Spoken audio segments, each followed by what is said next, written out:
Welcome to the Diva D-Town. Welcome to the Diva D-Town, where bold, confident women embrace life unapologetically. From love and sex to wellness and reinvention, we keep it raw, real, and powerful. No filters, no limits. Just fearless conversations to help you thrive. Let's dive in with Diva Mia. Hello. This is Diva Mia. Today, I have a question for you.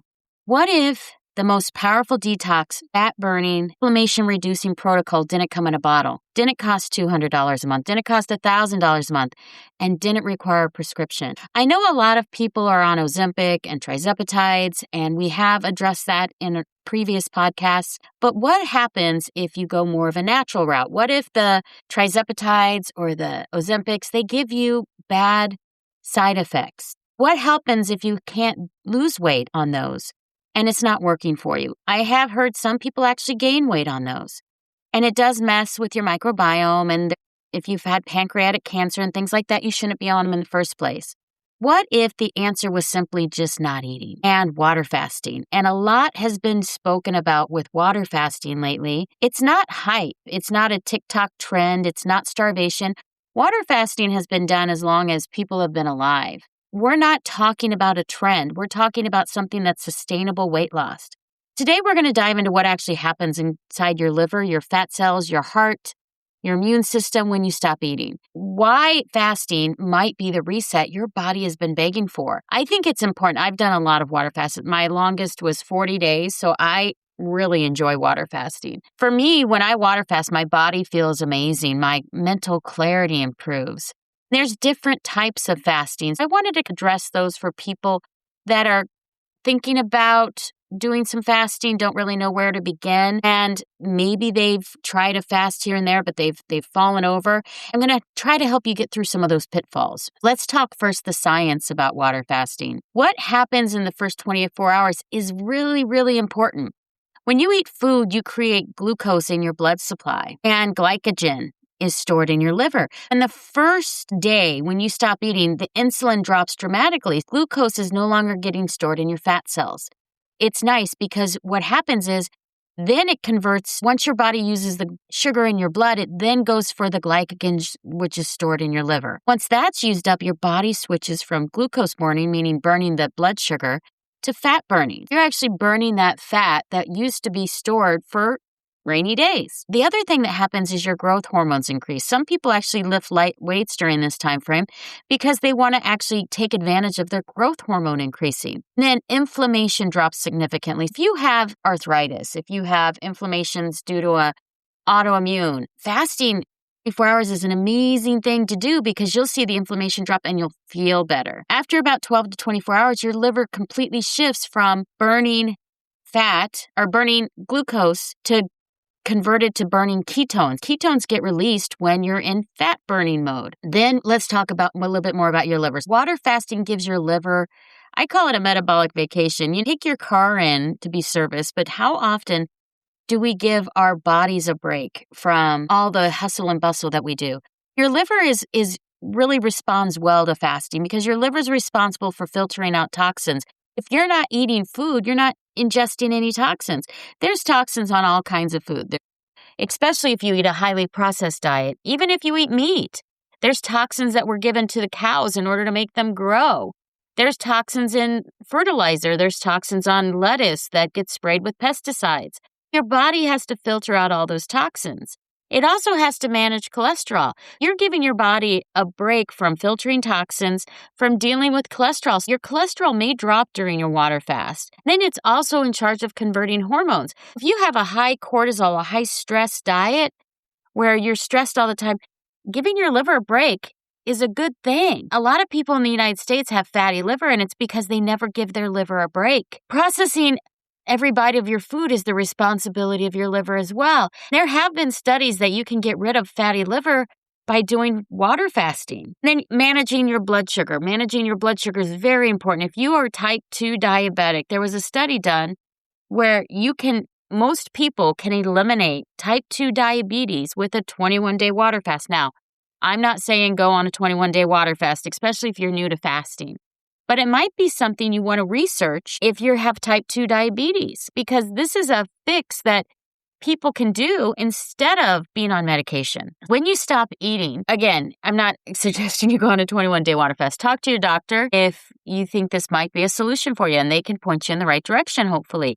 If not, you can do your own research. When you stop eating, what happens is fat stops accumulating. It just stops. You're no longer gaining fat. You're also going to reduce any fat on your liver. So if you have a fatty liver, it's going to improve any fatty liver markers that you have. There's been studies showing that the fasting can definitely do this. It's also going to lower your ALT and AST enzymes for your liver, which show signs of liver damage. It's also going to improve your insulin sensitivity. If you have insulin resistance, if you water fast, it's going to improve your insulin sensitivity. If you have fatty liver or metabolic syndrome or insulin resistance or even an autoimmune condition, fasting can reduce all the metabolic strain, all the liver enzymes, and improve your enzyme numbers greatly. With that being said, long-term fasting, if you have liver disease, may not be the right way to go. A lot of studies have been done that may be intermittent fasting, 1 day on, 1 day off, or 18 hours fast. Those types of things may be better for you. So definitely talk to your doctor if you're going to do intermittent fasting or even a long-term fasting. Now, there are places that you can go to for prolonged fasting. True North is one in California that will watch you while you're fasting. It basically is medically supervised fasting. If you decide to go on more than a 2 or 3 day fast, you may want to go to True North and get supervised. You get medical supervision while you're fasting. Again, they accept people based off all different types of conditions, and they will fast you up to 40 days. The next thing that happens after 24 hours, between 24 and 36 hours, autophagy kicks in. Now, autophagy is a wonderful thing. Autophagy cleans up your cells, and everybody's cells, as they reproduce or divide, they get damaged, and some of the damaged cells stick around. There is discussion that some of these damaged cells can lead to cancer. Autophagy increases, you may be getting rid of cells that could have led to cancer when you do fasting. But it doesn't happen until 24 to 36 hours. It also gets rid of any inflammation. Inflammation is extra debris, and it gets cleared out when you water fast. Not all of it, but some of it. And it helps regulate your immune system. If you have an autoimmune disease, different type, if you can fast 36 hours or even up to 48 hours, you're going to help decrease your autoimmune. Autophagy has your body taking over, and it's like your own trash dumps. It clears out the cellular trash. And that's why I think a lot of people, when they get into the autophagy stage, they say they have a clarity of mind because it also clears out things in your brain, any trash or waste that your brain has left over. This is huge for liver repair. It's huge to decrease your inflammation. And it's huge to help reset your metabolic function. If you have insulin sensitivity, it will help with that. Autophagy is a wonderful thing. That is really important to know. And what happens after 48 hours is all the glycogen is pretty much depleted. You have some water loss. You also have some sodium loss. A lot of people will get headaches after 1 day or 2 days. It's very important that while you're water fasting, you take electrolytes, which can just be a little bit of salt in your water. Some people take Himalayan sea salt. Some people even take capsules because they can't stand the taste of salt in their water. It's important to make sure that you're taking a little bit of electrolytes while you're fasting. Once the glycogen is depleted and the water loss happens, so does sodium. Sodium goes down. So again, electrolytes are very important to take during your water fasting. And after that, fat oxidation increases. After 2 days, you're going to get a lot of fat reduction. You'll see your stomach starts to get less puffy.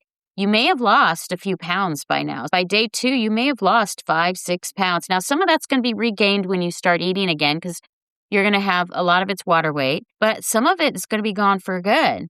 And your ketone production rises, and ketone production is what the brain thrives on most. The mental clarity, again, with ketone production, your brain's going to feel very energized. It's a great time to work on new projects. I find it's the best time to set new goals. Then your body becomes more efficient at burning stored fats. The more times you do this, the more efficient it's going to be at burning stored fat. The faster it's going to get into ketosis, and the faster it's going to get into autophagy. The more often you do this, the better it is for your body. Studies have shown that 3 to 5 day fast significantly reduces insulin. If you're insulin resistant, a 3 to 5 day fast may be the way to go. Now, if you're on insulin, be careful with this because a lot of type 2 diabetics they take insulin shots. You got to be careful with this. You got to be careful with different types of fasting if you're on any types of medication. You really need to talk to your doctor. Or if you have any type of pre-existing conditions, you need to go talk to your doctor and make sure it's okay with them. But most people have no problems doing 1-day fast, maybe even a 2-day fast. But once you get in over 2 days, you should really talk to your doctor. Then it's going to increase fat oxidation again. It's going to start destroying the fat cells. Now, the fat cells remain, but they decrease. And you burn the fat that's in them. And this also is nice because with a 3-day to 5-day fast, you actually preserve lean muscle mass better than if you were doing a reduced calorie diet, because it does a switch in your body when done properly that your body says, let's burn the fat. Whereas a reduced calorie diet, you may just decrease your metabolism and then you burn less fat. Water fasting has been shown to be more effective than a reduced calorie diet. One of the things about sustaining fat loss, it happens when fasting is structured, not chaotic. It needs to be consistent and it needs to not be all over the board. Some people have turned to doing a 2 or 3-day fast once a week. Some people do it once a month. But there's a lot of people fasting now that didn't fast before, and it really does help you feel better. There's also a level of anti-aging that fasting helps with. Inflammation reduction. Fasting helps with the C-reactive protein. It helps with insulin levels and oxidative stress. It really does help lower insulin and decreases any type of systemic inflammation you have. I know I get inflamed as I get older when I haven't fasted for a while. I love fasting because my joints feel better. I feel like I can lift more weights. There's less pain in my joints. I enjoy it so much that I honestly can say I'm almost addicted to fasting now. I need to do it every single week. I do it minimum of 2 days a week of fasting, just water fasting. It makes me feel good. It does eliminate the brain fog that you get sometimes when you eat, especially if you eat any type of processed foods. Processed foods are so bad. They give you so much brain fog. Then I do have an autoimmune as well. When I have a flare-up, fasting is one of the best ways for me to decrease the flare-up. Like sometimes I get pruritus, and with that, I have to fast in order to get rid of the pruritus. It's better than any medication, and topicals don't fix it. And then if you get skin inflammations or breakouts on your skin, water fasting helps treat that too. A lot of people have talked about juice fasting, and I like juice fasting as well. And you can pair that with water fasting. You could do a couple-day water fast followed by a day or 2 of juice fasting. That way you water fast and you break down the bad stuff, and then you re-nutrient your body with the juice fast. My schedule right now, just so you know, it might be helpful for you, it might not, is I water fast on Tuesday, Thursday, Saturday, and Sunday. Then I juice fast on Monday, Wednesday, and Friday. 1 day a week, one of those days, whichever it is, I have a day where I don't have to fast, where I fast some of the day, and then then I can have one meal that is a pleasure meal, if you will. I will tell you my autoimmune flare-ups are almost non-existent now. I don't have any bloating, and the water retention is gone. It is such a wonderful feeling to be in control of your autoimmune instead of your autoimmune in control of you. I don't know if this is the way to go long term, but it's working for me and it feels really good. If it helps anyone out there that also has an autoimmune, I encourage you to see what works for you. Work with your doctor and find what works with you. But I will say the puffiness is gone. My skin is so much clearer and I don't have any joint stiffness even when I wake up. My sleep is much better too. All of that helps with my water fasting. I think that the improved mental clarity for me is so great that I'm loving it. I love every bit of water fasting.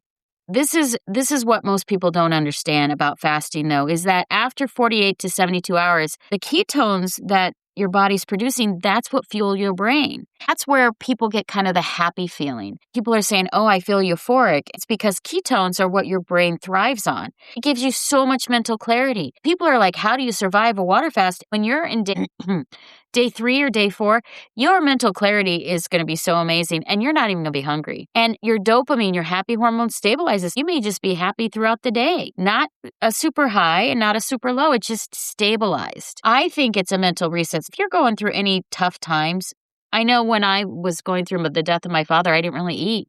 And it helped stabilize my mood as well. It's kind of emotional reset. And then if you have a addiction to any food, whether you're addicted to sugar, alcohol, cigarettes. Water fasting may help with that as well because it helps you reduce any obsession you have on your addictive behaviors. It will give you a better relationship with hunger. Give you a better relationship with food and may help you subside some of the alcohol addiction as well as some of the food cravings. Because what happens is hunger comes in waves for people. If you can ride the wave out, like you might be hungry and thinking, oh my gosh, I need to eat something. Just go get a glass of water and go for a walk. And by the time you get back, you probably won't be hungry anymore.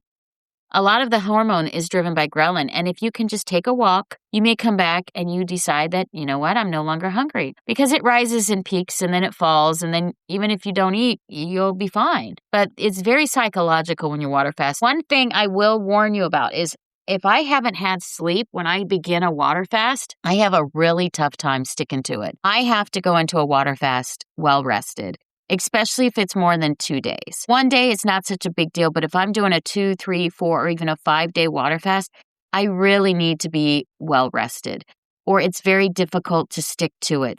A lot of it's psychological. The nice thing is the more you water fast, the stronger your brain will become to take on bigger and bigger challenges. It actually is nice to see what you can accomplish when you water fast. Water fasting can help your any fatty liver. It can help insulin resistance. It can help polycystic ovarian syndromes. That's very estrogen driven as well and sugar related. If you have any those types of syndromes or autoimmune inflammation, water fasting is going to be so helpful for you.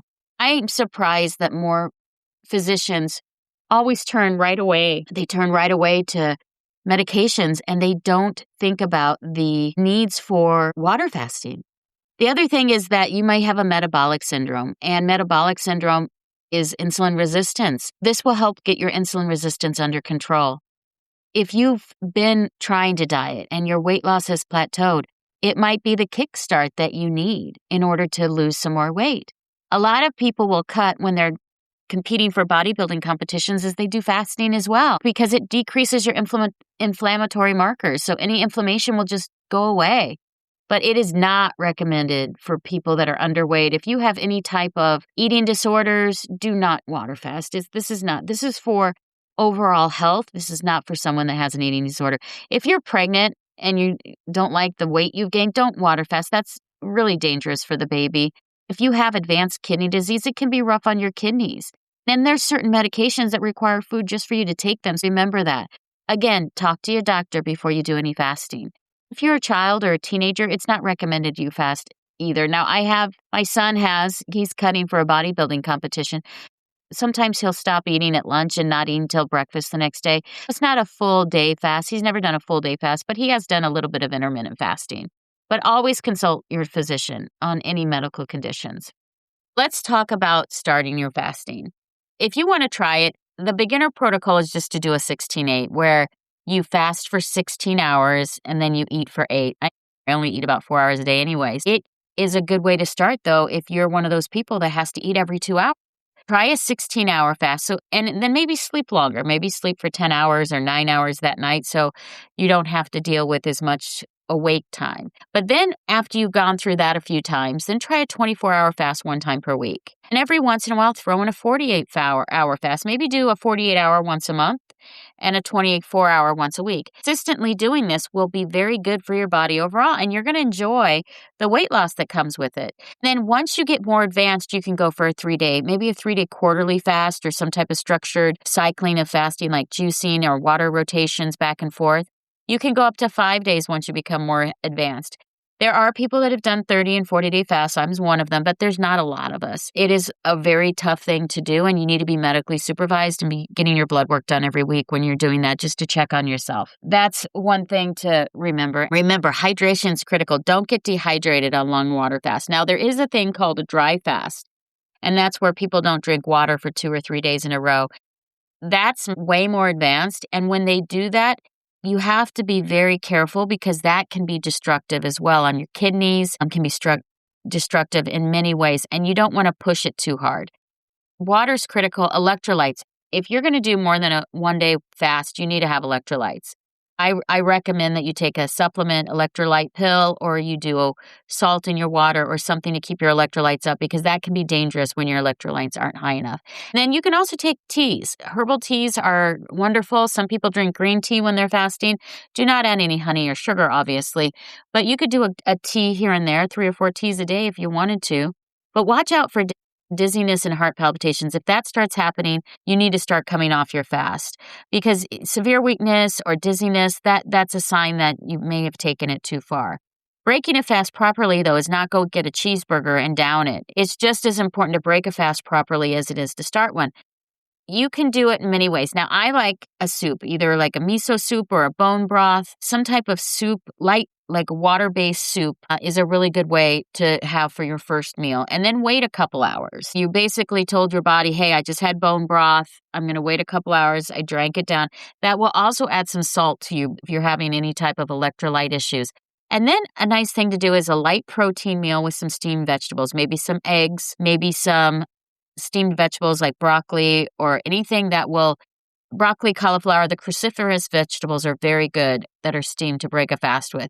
But don't do heavy carbs or sugar. Don't go right into like a smoothie when you're breaking your fast because that's going to spike your insulin and that will undo some of the work that you've just done. And then every meal after that, just do light protein for a day. Maybe you can have a salad on day 2 or day 3. It really depends on how long you were fasting for. And they say that if you went on a 5-day fast, it should take you 2 days to 3 days to come off the fast. If you went on a 1-day fast, it's probably only 1 day to come off. But it's like half of the amount of time that it took you to fast. If you fasted for 40 days, it may take you 15 to 20 days to come off the fast properly. It just depends on how long you did and how slowly. You don't want to go to an all-you-can-eat buffet the day you stop your fast because that's very dangerous. Remember to take care of yourself when you're coming off the fast just as much as when you're on the fast. But fasting's not punishment. It's not a self-inflicted starvation. It's definitely not a quick fix. It's a replacement for a bad lifestyle. It really is because I think a lot of people have had bad lifestyles for a long time. And it helps with fixing some of the bad habits you may have with food cravings and needs for other types of sugar or processed foods or fried foods. It can help with fixing that, but only if you stay consistent and cut out the bad foods.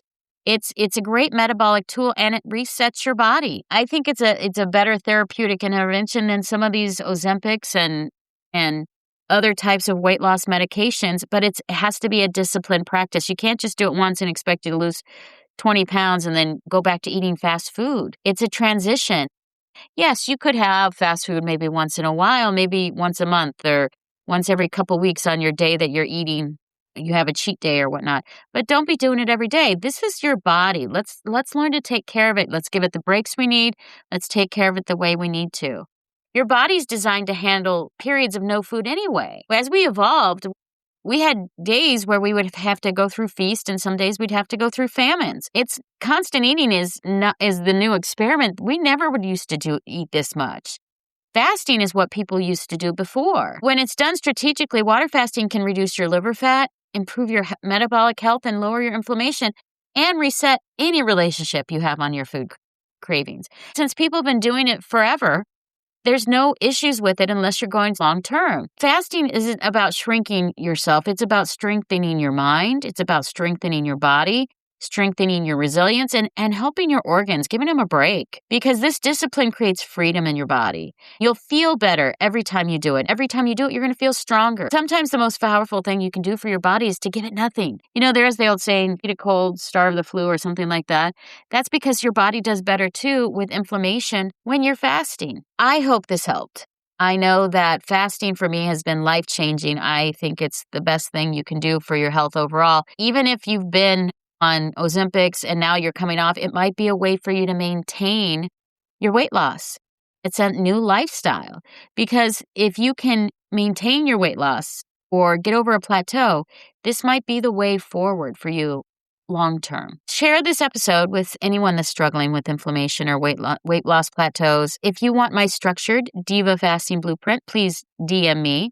I will send you my juice cycling supplement support as well as liver-friendly stack because I have a great detail. If you have any type of liver disease, I can send you what I'm doing because I have an autoimmune related to my liver. Head to thedivadetails.com and send me a message. I'd be glad to share and help anyone out that's having issues. So I hope that you do well. And let me know what happens if you try a 24-hour fast or a 72-hour fast. Let me know how it goes for you. Always talk to your doctor again if it's over a day, but let me know what works. I hope you have a wonderful week, and cheers to you, and cheers with a glass of water. Take care and have a wonderful week. Thanks for tuning in. Like, subscribe, and drop a comment. We love hearing from you. Visit thedivadetails.com to connect. See you next week for more. Diva Details podcast and website are intended solely for informational and entertainment purposes. The content provided does not constitute professional, medical, financial, or legal advice. We are not licensed medical practitioners, financial advisors, or legal professionals. Always consult with a qualified healthcare provider for medical advice, diagnosis, or treatment. Any financial topics discussed are based on personal opinions and experience and should not be considered professional advice. The content provided does not constitute legal advice. The Diva Details and its affiliate contributors and guests are not liable for any losses or damages arising from the use of our content. The opinions expressed in the podcast are solely those of the speakers and do not necessarily reflect the views of any affiliated organization, sponsors, or partner. All facts discussed in the podcast are researched and accurate to the best of our knowledge at the time of recording. Information may change over time. No guarantees are made regarding the accuracy, completeness, or reliability of any statements or opinions presented. It is the responsibility of the listener to verify any and all facts that may influence their decision. This podcast is for information and entertainment purposes only and should not be considered professional advice.